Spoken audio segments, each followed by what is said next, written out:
Pada kesempatan kali ini kami akan membahas mengenai sejarah Talut.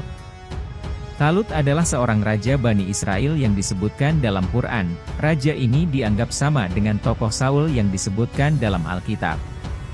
Kekuasaannya dianggap berawal dari hijrahnya Bani Israel ke wilayah bangsa Filistin. Ia ditunjuk sebagai raja oleh seorang nabi bernama Syamuil. Syamuil menyarankan agar rakyat Israel bersabar menunggu mukjizat dari Allah Maha Esa. Nabi Samuel berdoa. Akhirnya Allah memberinya petunjuk. Ketika Talut menggembala keledainya, satu keledainya lepas. Talut dan pembantunya mencari berhari-hari. Akhirnya Talut berpikir meminta bantuan Nabi Syamuil. Ia langsung pergi menemui Nabi Syamuil. Setelah bertemu Nabi Syamuil, ia terkejut karena Nabi Syamuil menjelaskan kepada para pemuka Israel bahwa Talut akan menjadi raja mereka, tetapi banyak yang tidak percaya. Nabi Syamuil lalu mengatakan bahwa ada kotak Tabot di sana. Setelah melihat kotak Tabot mereka percaya. Talut mempersiapkan rakyat Israel untuk menyerang Filistin. Lalu, bapak tiga anak yang bernama Yisha mencalonkan ketiga anaknya yang salah satunya akan menjadi nabi, ialah Daud bin Yisha. Saat pasukan Talut melewati sebuah sungai, ia pun berkata, "Wahai prajuritku, kau boleh meminum air sungai ini, tetapi tidak boleh lebih dari 2 teguk. Barang siapa yang meminum air sungai ini sampai dahaganya terobati, maka dia bukan pasukanku."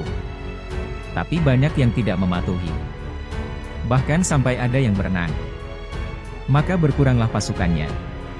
Pasukannya berkurang lagi ketika melihat Jalut, seorang perwira Palestina.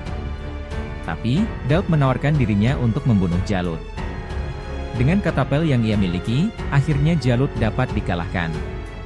Setelah Yusha bin Nun wafat, Bani Israel terpecah belah. Isi kitab suci Taurat berani mereka ubah dan ditambah-tambah. Mereka suka bersilang pendapat, pada akhirnya hilanglah kekuatan persatuan mereka. Tanah Palestina diserbu dan dijajah bangsa lain. Bani Israel menjadi bangsa jajahan yang tertindas. Mereka merindukan datangnya seorang pemimpin yang tegas dan gagah berani untuk berperang melawan penjajah. Allah berfirman, "Apakah kamu tidak memperhatikan pemuka-pemuka Bani Israel sesudah Nabi Musa, yaitu ketika mereka berkata kepada seorang nabi mereka, 'Angkatlah untuk kami seorang raja supaya kami berperang, di bawah pimpinannya, di jalan Allah.' Nabi mereka menjawab, 'Mungkin sekali jika kamu nanti diwajibkan berperang, kamu tidak akan berperang.' Mereka menjawab, 'Mengapa kami tidak mau berperang di jalan Allah, padahal sesungguhnya kami telah diusir dari anak-anak kami?' Maka tatkala perang itu diwajibkan atas mereka, mereka pun berpaling, kecuali beberapa saja di antara mereka. Dan Allah Maha mengetahui siapa orang-orang yang zalim." QS Al-Baqarah 02-246. Pada saat nama Talut diucap oleh Nabi Samuil As, mereka justru menolaknya. Karena nama Talut tidak begitu dikenal. Ia hanya seorang petani biasa, bahkan tergolong orang miskin. Sebagaimana telah difirmankan oleh Allah di dalam Al-Quran. Nabi mereka mengatakan kepada mereka, "Sesungguhnya Allah telah mengangkat Talut menjadi rajamu." Mereka menjawab, "Bagaimana Talut memerintah kami, padahal kami lebih berhak mengendalikan pemerintahan daripadanya, sedang dia pun tidak diberi kekayaan yang cukup banyak?" Nabi mereka berkata, "Sesungguhnya Allah telah memilih rajamu dan menganugerahinya ilmu yang luas dan tubuh yang perkasa. Allah memberikan pemerintahan kepada siapa yang dikehendakinya. Dan Allah Maha Luas pemberiannya lagi Maha mengetahui." QS Al-Baqarah 02-247.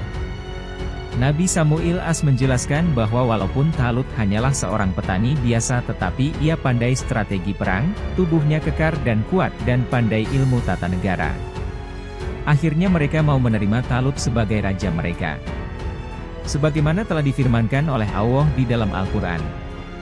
Dan Nabi mereka mengatakan kepada mereka, "Sesungguhnya tanda ia akan menjadi raja, ialah kembalinya tabut kepadamu, di dalamnya terdapat ketenangan dari Tuhanmu dan sisa dari peninggalan keluarga Musa dan keluarga Harun, tabut itu dibawa malaikat.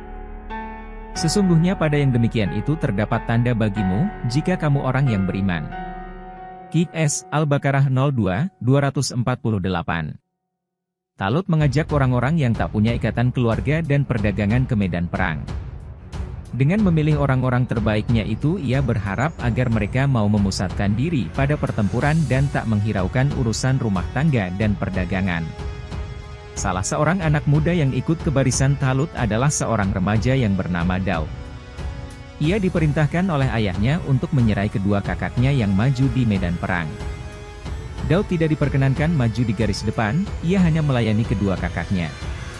Tempatnya di garis belakang, kalau kakaknya haus dan lapar dialah yang melayani dan menyiapkannya. Sebagaimana difirmankan oleh Allah di dalam Al-Quran. Maka tatkala Talut keluar membawa tentaranya, ia berkata, "Sesungguhnya Allah akan menguji kamu dengan suatu sungai. Maka siapa di antara kamu meminum airnya, bukanlah ia pengikutku. Dan barang siapa tiada meminumnya, kecuali menceduk seciduk tangan, maka dia adalah pengikutku." Kemudian mereka meminumnya kecuali beberapa orang di antara mereka. Maka tatkala Talut dan orang-orang yang beriman bersama dia telah menyeberangi sungai itu, orang-orang yang telah minum berkata, "Tak ada kesanggupan kami pada hari ini untuk melawan Jalut dan tentaranya." Orang-orang yang meyakini bahwa mereka akan menemui Allah, berkata, "Berapa banyak terjadi golongan yang sedikit dapat mengalahkan golongan yang banyak dengan izin Allah. Dan Allah beserta orang-orang yang sabar." Tentara Talut tidak seberapa banyak. Jauh lebih banyak tentara Jalut si penindas. Jalut sendiri adalah seorang panglima perang yang bertubuh besar seperti raksasa. Setiap orang yang berhadapan dengannya selalu binasa. Tentara Talut gemetar pada saat melihat keperkasaan musuh-musuhnya itu. Allah berfirman, tatkala Jalut dan tentaranya telah tampak oleh mereka, mereka pun, Talut dan tentaranya, berdoa, "Ya Tuhan kami, tuangkanlah kesabaran atas diri kami, dan kokohkanlah pendirian kami dan tolonglah kami terhadap orang-orang kafir." QS Al-Baqarah 02-250. Maka dengan kekuatan doa itu mereka menyerbu tentara Jalut. Mereka bertempur dengan gagah berani, tentara Jalut tak menyangka lawan yang berjumlah sedikit itu mempunyai keberanian bagaikan singa terluka. Akhirnya, tentara Jalut dapat diporak-porandakan dan berlari bercerai-berai. Tinggal Jalut dan beberapa pengawalnya yang tersisa. Talut dan pengawalnya tidak berani berhadapan dengan raksasa itu. Pada saat itu Talut mengumumkan bahwa siapa yang bisa mengalahkan Jalut maka ia diambil sebagai menantu. Tak disangka dan tak diduga Daud yang masih remaja tampil ke depan. Minta izin kepada Talut untuk menghadapi Jalut. Mula-mula Talut ragu, mampukah Daud yang masih muda itu bisa mengalahkan Jalut? Namun setelah didesak oleh Daud pada akhirnya ia mengizinkan Daud maju ke medan perang. Dari kejauhan Jalut melihat sepak terjang Daud. Dengan sombongnya Jalut berteriak menentang orang-orang Israel untuk perang tanding. Ia juga mengejek bangsa Israel yang pengecut, dan hinaan-hinaan lainnya yang menyakitkan hati. Tiba-tiba Daud muncul di hadapan Jalut. Jalut tertawa terbahak-bahak melihat anak muda yang menentang duel. Daud tidak membawa senjata tajam, Daud hanya membawa katapel. Berkali-kali Jalut melayangkan pedangnya untuk membunuh Daud tetapi Daud dapat menghindar dengan gesit. Pada suatu kesempatan Daud berhasil melayangkan peluru batu ketapelnya tepat di antara kedua mata Jalut. Jalut berteriak keras, roboh dengan dahi yang pecah dan mati. Dengan demikian menanglah pasukan Talut melawan pasukan Jalut. Daud diangkat menjadi menantu Raja Talut. Dijodohkan dengan anak Raja Talut yang bernama Mikial.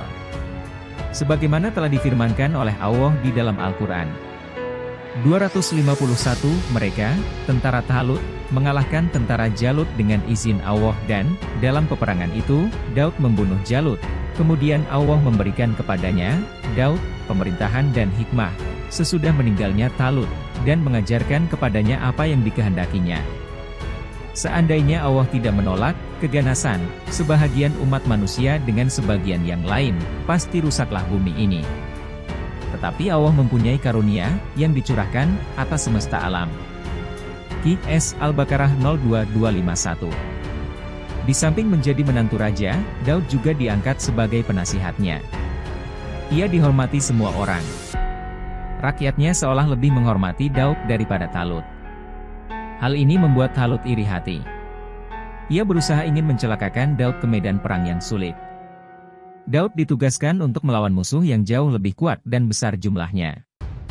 Justru Daud memenangkan pertempuran tersebut dan kembali ke istana disambut dengan meluapkan kegembiraan rakyatnya. Talut makin iri dan sakit hati atas kepopuleran Daud di mata rakyatnya.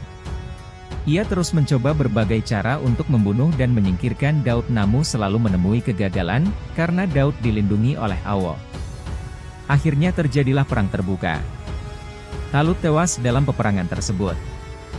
Setelah Talut tewas dan putra mahkotanya juga tewas bertempur melawan orang-orang yang berpihak kepada Daud, maka Daud diangkat menjadi Raja Israel.